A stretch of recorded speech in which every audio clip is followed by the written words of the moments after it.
ओम शांति। आज बाबा की 22 तारीख की वाणी है। बाबा ने कहा, मीठे बच्चे, बाप आए हैं तुम्हें भक्ति का फल देने। भक्ति का फल है ज्ञान।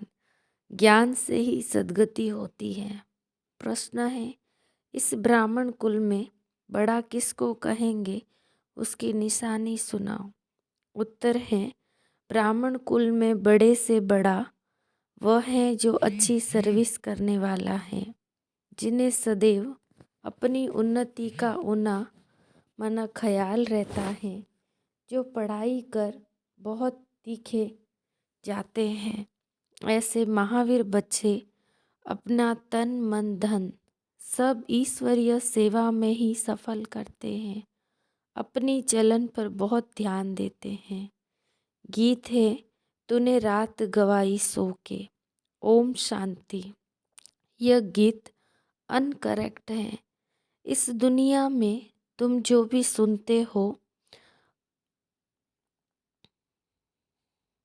सब है अनकरेक्ट, अर्थात झूठ। बाप बैठ समझाते हैं, हे भारतवासी बच्चे जो सम्मुख हैं उन्हों को ही कहेंगे। तुमको अभी मालूम पड़ा है, वह है भक्ति मार्ग। वेद शास्त्र उपनिषद आदि कितने भक्ति मार्ग में जन्म जन्मांतर पढ़ते आए, गंगा स्नान करते आए हैं। पूछो ये कुंभ का मेला कब से लगता आया है, कहेंगे यह तो अनादि है। कब से करते आए यह बता नहीं सकेंगे। उनको ये पता नहीं है कि भक्ति मार्ग कब से शुरू होता है। कल्प की आयु ही उल्टी कर दी है। कहते हैं, शास्त्रों में लिखा हुआ है ब्रह्मा का दिन और ब्रह्मा की रात। यह एक गीता में ही है। अब बाप समझाते हैं, तुम ब्राह्मणों का दिन और रात है बेहद की। आधा कल्प दिन आधा कल्प रात जरूर इक्वल चाहिए ना। आधा कल्प से भक्ति मार्ग शुरू होता है, ये किसको पता नहीं है। सोमनाथ का मंदिर कब बना? पहले पहले सोमनाथ का मंदिर ही बना है अव्यभिचारी भक्ति के लिए। तुम जानते हो, आधा कल्प पूरा होता है तब ब्रह्मा की रात शुरू होती है। लाखों वर्ष की तो बात हो न सके। कहते हैं 1300-1400 वर्ष हुए होंगे जबकि मोहम्मद गजनवी मंदिर से खजाना लूट कर ले गया। अब तुम समझते हो इस दुनिया से हमारा कोई ताल्लुक नहीं है। और धर्म वाले जो आते हैं वह सब बीच बीच में बाई प्लाट है। अभी तो उन्हों को भी अंत है, तमो प्रधान है। कितनी वैरायटी है। सूर्यवंशी फिर चंद्रवंशी हुए, 2 कला कम हुई, फिर दूसरे वैरायटी आते गए। इस समय है ही भक्ति मार्ग। ज्ञान से होता है दिन सुख, भक्ति से होती है रात दुख। जब भक्ति पूरी हो तब ज्ञान मिले। ज्ञान देने वाला एक ही ज्ञान सागर बाप है। वह कब आते हैं, शिव जयंती कब मनाई जाती है, ये भी किसको पता नहीं है। अभी तुमको बाबा बैठ समझाते हैं कि भक्ति कितना समय चलती है, फिर ज्ञान कब मिलता है। आधा कल्प से यह भक्ति मार्ग चलता ही आया है। सतयुग त्रेता में यह भक्ति मार्ग के चित्र आदि कुछ भी होते नहीं, भक्ति का अंश भी नहीं रहता। अब कलयुग का अंत है, तब भगवान को आना पड़ता है। बीच में किसको भगवान मिलता ही नहीं। कहते पता नहीं किस रूप में भगवान मिलेगा। गीता का भगवान अगर कृष्ण है तो फिर वह कब आएंगे राजयोग सिखाने। मनुष्यों को कुछ भी पता नहीं है। भक्ति मार्ग बिल्कुल ही अलग है, ज्ञान मार्ग बिल्कुल अलग है। गीता में है भगवानो वाच, गाते भी हैं, हे पतित पावन आओ। एक तरफ पुकारते रहते, दूसरी तरफ फिर गंगा स्नान करने जाते। निश्चय कुछ भी नहीं है कि पतित पावन परमात्मा कौन है। तुम बच्चों को अब ज्ञान मिला है। तुम जानते हो अभी हम योग बल से सद्गति को पाते हैं। बाबा कहते हैं, माँ में कम याद करो तो विक्रम विनाश होंगे। मैं गारंटी करता हूँ, पतित पावन बाप कहते हैं, मैंने 5000 वर्ष पहले भी ऐसा कहा था कि हे बच्चे, देह सहित देह के सब संबंधों से बुद्धि योग तोड़ मुझे याद करो। ये गीता के महावाक्य है।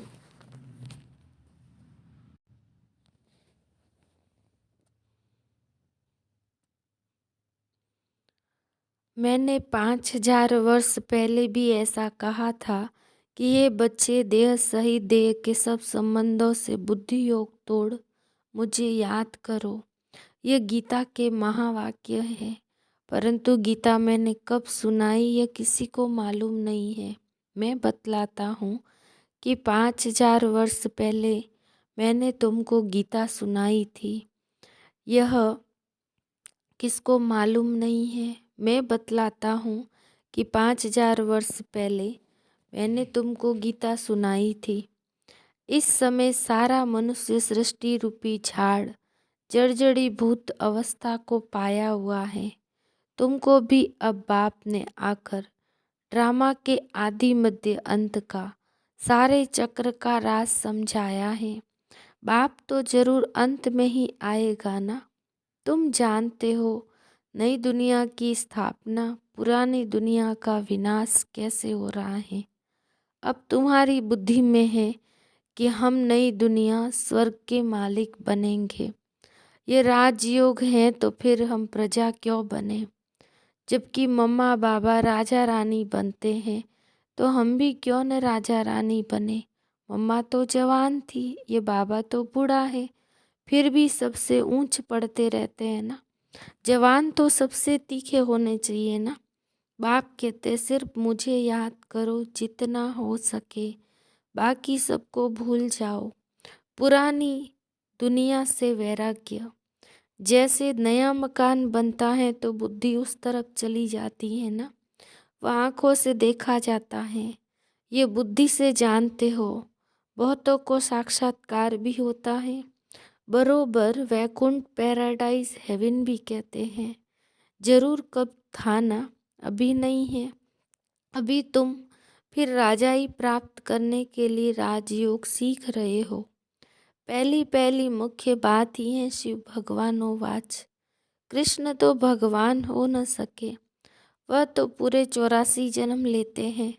भगवान तो जन्म मरण में आ न सके, ये तो बड़ा साफ है।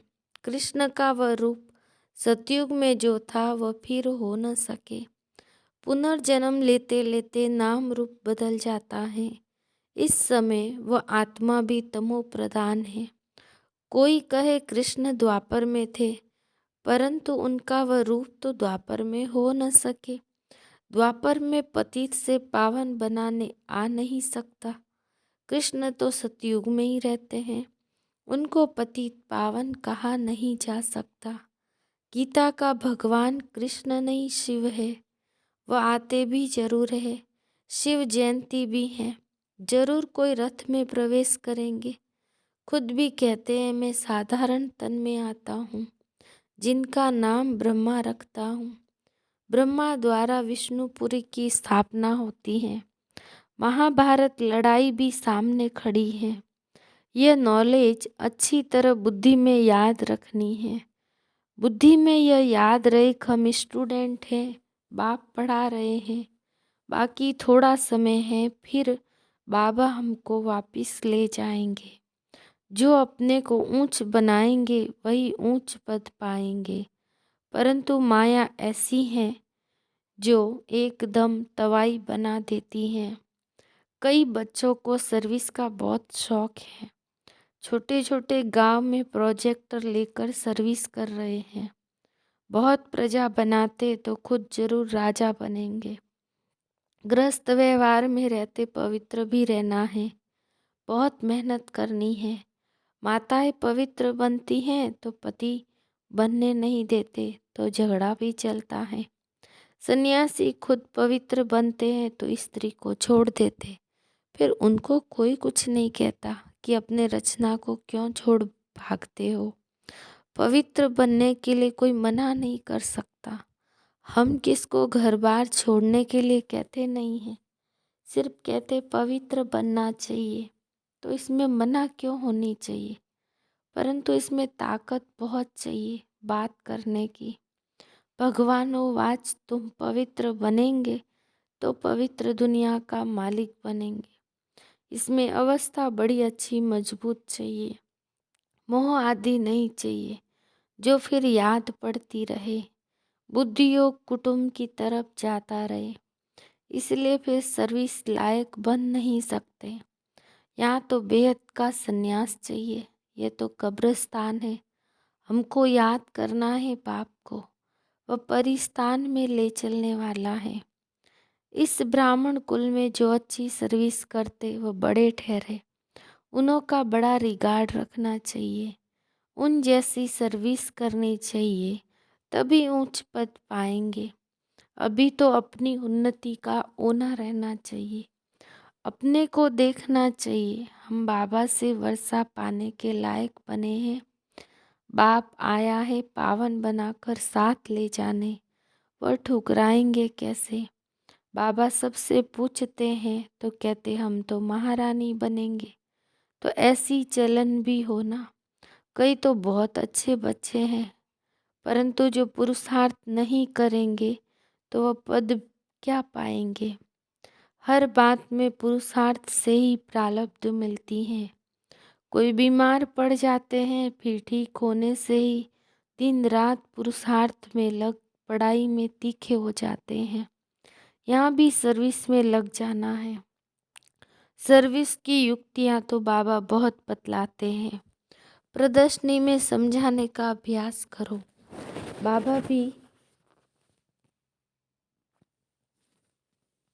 बाबा तो कहते हैं अपनी उन्नति कर जीवन बनाओ। ये होना रहना चाहिए कि मैंने कितनी सर्विस की, कितनों को आप समान बनाया। किसको आप समान नहीं बनाया तो ऊंच पद कैसे पाएंगे। फिर समझा जाता प्रजा में चले जाएंगे अथवा दास दासिया बनेंगे। ढेर सर्विस पड़ी है, अभी तुम्हारा झाड़ छोटा है, मजबूत नहीं है। तूफान लगने से कच्चे गिर पड़ेंगे। माया बड़ा हैरान करती है। माया का काम ही है बाबा से बेमुख करना। चलते चलते ग्रहचारी जब उतरती हैं तब कहते अब तो हम बाबा से पूरा वर्षा लेंगे, तन मन धन से पूरी सेवा करेंगे। कहाँ कहाँ माया गफलत कराती है, फिर श्रीमत पर चलना छोड़ देते। फिर कभी स्मृति आती है तो श्रीमत पर चलते। इस समय दुनिया में है रावण संप्रदाय, ये देवताएं हैं राम संप्रदाय। रावण संप्रदाय वाले राम संप्रदाय के आगे माथा टेकते हैं। तुम जानते हो हम विश्व के मालिक थे, 84 जन्म लेते लेते अब क्या हाल हो गया। अब बाप सबको पुरुषार्थ कराते, नहीं तो बहुत पछताना पड़ेगा। हम भगवान की श्रीमत पर न चले। बाबा तो रोज समझाते बच्चे गफलत मत करो। सर्विस करने वालों को देखते हो कैसे अच्छी सर्विस करते हैं। फलाना फर्स्ट ग्रेड, फलाने सेकेंड ग्रेड में सर्विस करने वाले, फर्क तो रहता है ना। बाप बच्चों को समझाते हैं।